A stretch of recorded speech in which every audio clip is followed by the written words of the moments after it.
Narrations extracts from Tears and Tributes of HAZRATE Muslim bin narrated by Syeda Azra of Caravan of the Heaven. Photos courtesy Movie Online of HAZRATE Muslim bin Aqeel When HAZRATE Muslim first came to Kufa, he came upon being welcomed. He also prayed in the mosque with everybody. Then he sent a message to Imam Hussain by saying he will be welcome to Kufa if he will come. But alas, things changed right after the message was sent. So now there are some words that he said in the book of Tears and Tributes. As Hazrat says, I am from the city of the Prophet. I came on invitation of people of Kufa as their guest. Though thousands welcomed me on my arrival, there is now not a soul who will admit me to his house. But only one woman did. But soon he was discovered and arrested by Ubaidullah's guards. So now I will read you the extracts from the Tears and Tributes about his martyrdom. When Muslim was presented before Ubaidullah, he stood erect with dignity. The governor asked him whether he knew the fate that awaited him and his master Imam Hussain ibn Ali.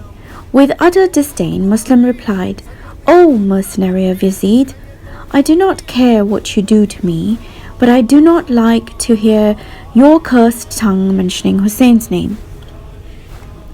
Ubaidullah ibn Ziyad felt crestfallen at this bold rebuke of Muslim.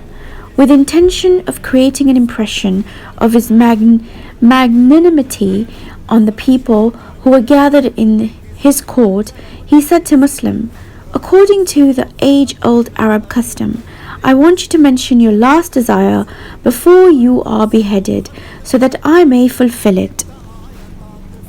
A glint of hope came into Muslim's eyes.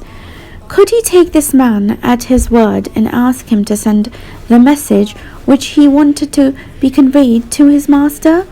Like a drowning man who catches at a straw, Muslim decided that if at all, this was his only chance. He immediately replied, "Ubaidullah, if you are true to your word, fulfill my last wish and send a message to my master Imam Hussain, asking him to go back to Medina and abandon the idea of his visit to Kufa."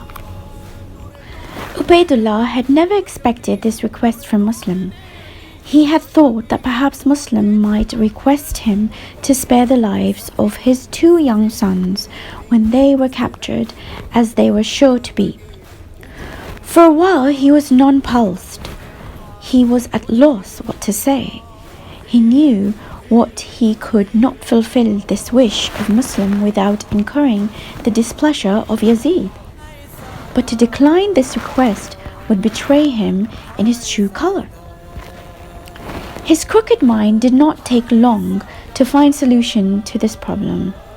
He beckoned to his executioners to take Muslim to the top of the government house and to behead him. He immediately dismissed his court and hurried back to his apartment. When the sword of the executioner was swaying over Muslim's head, his last thoughts were with his master Hussain, whom he had loved and cherished more than anything in life. His only regret was that till the end he could not do what he wanted most, to warn Hussain against the treachery of the people of Kufa.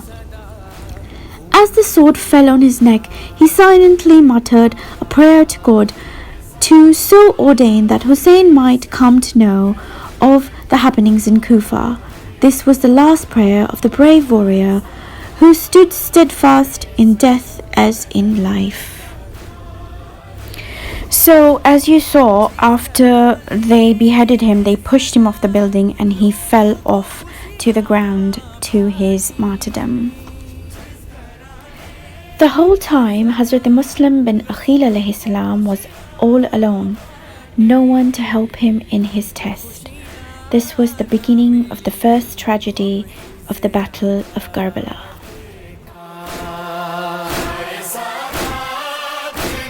से लहर में क्या